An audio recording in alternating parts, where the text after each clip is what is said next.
2011 was a very special year for Jaguar, with two significant anniversaries to celebrate. Not only did it mark the 50th birthday of the automotive legend that is the Jaguar E-Type, but it also saw the 60th anniversary of the company's first win in the Le Mans 24 Hours race. It was most fitting, therefore, that Jaguar was chosen as the 2011 Marque of the Year by the organisers of the Monterey Motorsports Reunion at the famous Laguna Seca Raceway, just a few miles from Pebble Beach in Central California. Both of the significant Jaguar anniversaries were celebrated in style at Laguna.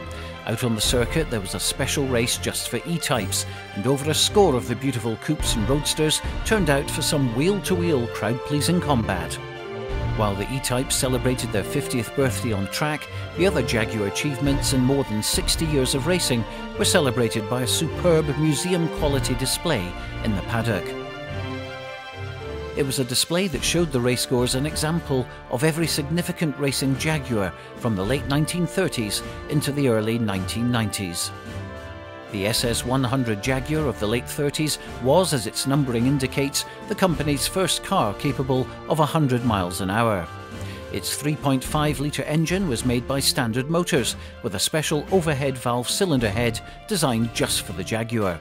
It gave the SS100 the power needed to reach a magazine road-tested speed of just over 101 miles an hour. Alongside the SS100 in the Laguna Seca lineup was the XK120 that was Jaguar's first post-war sports car. It was powered by one of the finest engine designs in automotive history. This bore no relationship to the SS100 and was a new 6-cylinder 3.5-litre unit with twin overhead camshafts. It served Jaguar well for over 30 years. The XK120 could genuinely achieve the speed that its numbering indicated, and more. Following on from the XK120 were the cars which truly created the legend and the aura which surrounds Jaguar sports cars to this day, the C-Type and D-Type racers. The C-Type was a conventional car with a more powerful version of the XK120 engine housed in a normal chassis. And the car immediately fulfilled its potential by winning the Le Mans 24 Hours race on its debut in 1951 and again in 1953. After the C-Type came the even more legendary D-Type. Instead of a conventional chassis, this car was built of alloy panels riveted together just like an aeroplane fuselage. Essentially, the D-Type was one of the first monocoque chassis racing cars, though the engine and front suspension were carried on a tubular subframe. Like its C-Type predecessor, the D-Type was particularly successful at Le Mans. It won there in 1955, 1956 and 1957.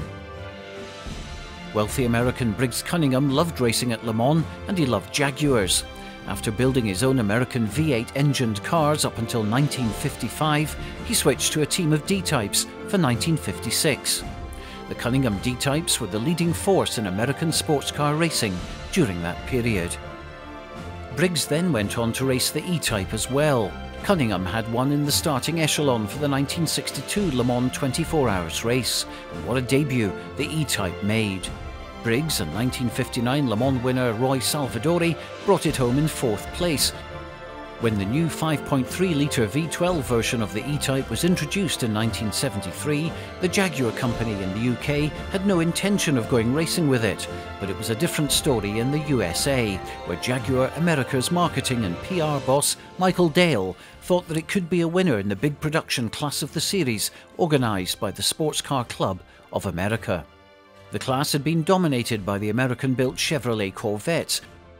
Dale went to 2 race preparation masters known for their work with British cars, Joe Huffaker on the west coast and Bob Tullius with his Group 44 company in the east. Tullius duly obliged, as did Lee Mueller for the Huffaker team in the west. They each scored regional championship wins in both 1974 and 1975, and Tullius put the cream on the cake by beating the Corvettes in the 1975 national final as well. Bob Tullius was then given a new task to perform for Jaguar. He had to repeat the successful E-Type exercise by turning the new XJS into a race winner. And whereas the E-Type had been designed as a sports car, the XJS was essentially a fast tourer. In fact, that didn't matter at all, as the powerful and reliable V12 was still at the heart of the package, and the Group 44 XJS won the Trans Am Series in 1977 and 1978. This continuing success with the E-Type and the XJS made both Jaguar and Group 44 hungry for more. So Lee Dykstra designed the beautiful and very effective Group 44 XJR for the GT prototype class of the International Motorsports Association Series in the USA. The Group 44 cars were consistent contenders in GTP racing until 1987, scoring many podium places and wins. When Jaguar made the decision to go back to Le Mans with a full and official factory team, however, they wanted the control to be closer to home. So they chose to work with Tom Walkinshaw Racing, a company that had been fulfilling the same function for Jaguar in Europe as Group 44 had done in the USA. TWR went all out to build the ultimate Le Mans car, and in 1988 it all came together. The TWR Jaguars won both the Daytona 24 Hours and the Le Mans 24 Hours, the most prestigious double victory possible in endurance road racing. The glory days of the Big Cats were well and truly back.